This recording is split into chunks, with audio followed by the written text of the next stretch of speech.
ಶಿಲ್ಪಕಲಾ ತೊಟ್ಟಿಲಿನ ಕಲಾ ದೇಗುಲ ಬೇಲೂರು. ದಕ್ಷಿಣದ ಬನಾರಸ್ ಎಂದು ಪ್ರಸಿದ್ಧವಾದ ಬೇಲೂರು ಶಿಲ್ಪಕಲೆಗೆ ಹೆಸರುವಾಸಿ.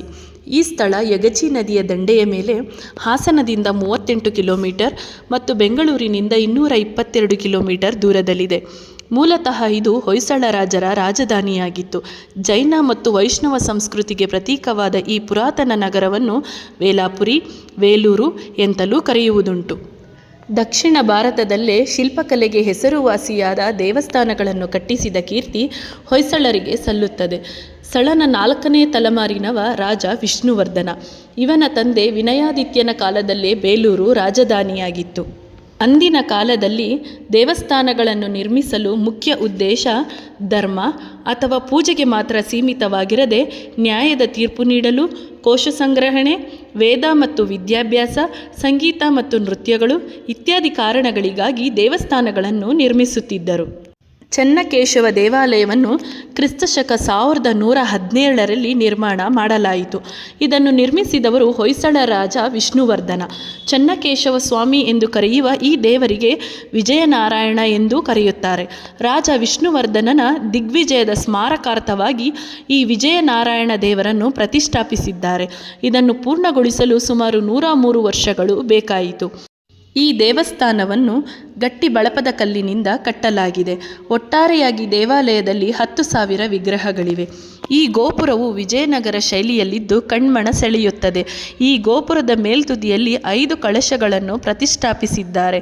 ಮೊದಲ ಗೋಪುರವನ್ನು ಇಮ್ಮಡಿ ಬಲ್ಲಾಳನು ಸುಮಾರು ಕ್ರಿಸ್ತಶಕ 1200ರಲ್ಲಿ ಕಟ್ಟಿಸಿದನೆಂದು, ಅದನ್ನು ಬಹುಮನಿ ರಾಜ್ಯದ ಶಂಶುದ್ದೀನ್ ಶಾಹನು ಧ್ವಂಸ ಮಾಡಿ ಕೆಡವಿಸಿದನೆಂದು, ತದನಂತರದಲ್ಲಿ ವಿಜಯನಗರದ 2ನೇ ಹರಿಹರನ ಮಂತ್ರಿಯಾದ ಗುಂಡನಾಯಕ ಎಂಬುವವನು ಕ್ರಿಸ್ತಶಕ 1397ರಲ್ಲಿ ಈಗಿರುವ ಮಹಾದ್ವಾರವನ್ನು ನಿರ್ಮಿಸಿ ಗೋಪುರದ ನಿರ್ಮಾಣ ಮಾಡಿಸಿದನೆಂದು ತಿಳಿದುಬರುತ್ತದೆ.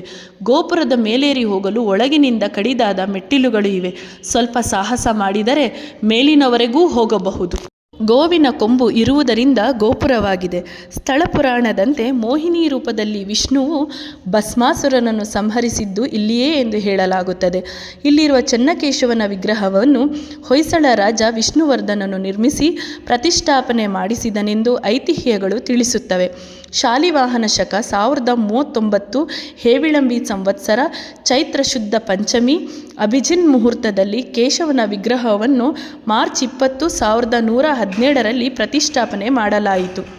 ಶ್ರೀರಾಮಾನುಜರು ಮೇಲುಕೋಟೆಯನ್ನು ಬಿಟ್ಟು ಶ್ರೀರಂಗಕ್ಕೆ ವಾಪಸ್ಸು ಹೋಗುವ ಮೊದಲು ಬೇಲೂರಿಗೆ ಬಂದು 30 ದಿನಗಳ ಕಾಲ ಇಲ್ಲಿ ತಂಗಿದ್ದು ತಮ್ಮ ಸ್ವಹಸ್ತದಿಂದ ಸೌಮ್ಯನಾದ ಚೆನ್ನಕೇಶವನನ್ನು ಆರಾಧಿಸಿದರೆಂದು ತಿಳಿದುಬರುತ್ತದೆ. ಈ ಚೆನ್ನಕೇಶವ ದೇವಾಲಯವು ಒಂದು ಗರ್ಭಗುಡಿ ಇರುವ ನಕ್ಷತ್ರಾಕಾರದ ತಳವಿನ್ಯಾಸದ ಒಂದು ಬಹುಸುಂದರ ದೇವಾಲಯ. ಹೊಯ್ಸಳ ಶೈಲಿಯ ಕಟ್ಟಡಗಳಲ್ಲಿಯೇ ಅತ್ಯಂತ ಭವ್ಯತೆಯ ಹಾಗೂ ವಿಸ್ತಾರವಾದ ಪ್ರಧಾನ ದೇವಾಲಯ. ಚೆನ್ನಕೇಶವ ದೇವಾಲಯ ವಿಷ್ಣುವಿನ ದೇವಾಲಯ. ಚೆನ್ನ ಎಂದರೆ ಸುಂದರವಾದ ಮೂರ್ತಿ. ಕೇಶವ ಎಂಬುದು ವಿಷ್ಣುವಿನ ಮೊದಲ ಹೆಸರು. ಈ ಗುಡಿಯನ್ನು ಕಟ್ಟಿ 900 ವರ್ಷಗಳಾಗಿವೆ. ಚೆನ್ನಕೇಶವ ಸ್ವಾಮಿ ದೇವಾಲಯದ ಒಳ ಪ್ರವೇಶಿಸುತ್ತಿದ್ದಂತೆ ಪ್ರವೇಶ ದ್ವಾರದಲ್ಲಿ ಹೊಯ್ಸಳ ಸಾಮ್ರಾಜ್ಯದ ಗುರುತು ಮುದ್ರೆಯಾದ ಸಳನು ಸಿಂಹವನ್ನು ಕೊಲ್ಲುತ್ತಿರುವ ಲಾಂಛನದ ದೃಶ್ಯವನ್ನು ನೋಡಬಹುದು. ಈ ಲಾಂಛನವನ್ನು ಹೊಯ್ಸಳರು ನಿರ್ಮಿಸಿದ ಅನೇಕ ದೇವಾಲಯಗಳಲ್ಲಿ ನೋಡಬಹುದು. ಗರ್ಭಗುಡಿಯನ್ನು ಪ್ರವೇಶಿಸುವ ಮುಂಚೆ ಅಜೇಯ ಮತ್ತು ವಿಜಯ ಎಂಬ ದ್ವಾರಪಾಲಕರು ನಿಂತಿದ್ದಾರೆ. ನಕ್ಷತ್ರಾಕೃತಿಯ ಗರ್ಭಗೃಹದ ಸ್ತಂಭವನ್ನು ಕಲ್ಲು, ಇಟ್ಟಿಗೆ ಮತ್ತು ಮರದ ಮೇಲೆ ಚಿನ್ನದ ಮತ್ತು ತಾಮ್ರಲೇಪಿತ ತಗಡುಗಳಿಂದ ನಿರ್ಮಿಸಲಾಗಿದೆ. ಈ ಸುಂದರ ಕೇಶವ ವಿಗ್ರಹವನ್ನು ವಿಜಯನಾರಾಯಣ ಎಂದು ಕರೆಯುತ್ತಾರೆ. ಸುಮಾರು 6 ಅಡಿ ಎತ್ತರವಿರುವ ವಿಷ್ಣುವಿನ ಅವತಾರವಾದ 4 ಕೈಗಳನ್ನು ಹೊಂದಿರುವ ಕೇಶವನ ವಿಗ್ರಹವನ್ನು ಕ್ರಿಸ್ತಶಕ 1117ರಲ್ಲಿ ಪ್ರತಿಷ್ಠಾಪಿಸಲಾಯಿತು. 4 ಕೈಗಳಲ್ಲೂ ಕ್ರಮವಾಗಿ ಶಂಖ, ಚಕ್ರ, ಗದೆ ಮತ್ತು ಪದ್ಮ ಇದೆ. ಈ ಮಹಾವಿಷ್ಣುವಿನ 24 ಅವತಾರಗಳಲ್ಲಿ ಒಂದು ಅವತಾರವಾದ ಮೋಹಿನಿ ರೂಪದಲ್ಲಿ ರೇಷ್ಮೆ ಸೀರೆ ಮತ್ತು ಮೂಗಿನ ಬಟ್ಟು ತೊಟ್ಟು ಹೂವನ್ನು ಮುಡಿಸಿದ ರೂಪದಲ್ಲಿ ಚೆನ್ನಕೇಶವ ಅಲಂಕೃತವಾಗಿ ನಿಂತಿದ್ದಾರೆ. ಪ್ರಭಾವಳಿಯ ಸುತ್ತಲೂ ವಿಷ್ಣುವಿನ ಎಲ್ಲ ಅವತಾರಗಳ ಸುಂದರವಾದ ಶಿಲ್ಪಗಳನ್ನು ಕಾಣಬಹುದು. ಕೇಶವ ಸ್ವಾಮಿಯ ಉಭಯ ಪಾರ್ಶ್ವಗಳಲ್ಲಿ ಚಿಕ್ಕ ಪ್ರಮಾಣದಲ್ಲಿ ಪ್ರಿಯತಮೆಯರಾದ ಶ್ರೀದೇವಿ ಮತ್ತು ಭೂದೇವಿಯರನ್ನು, ಅದರ ಅಕ್ಕಪಕ್ಕಗಳಲ್ಲಿ ಚಾಮರಧಾರಿಣಿಯರನ್ನು ಪ್ರತಿಷ್ಠಾಪಿಸಿದ್ದಾರೆ.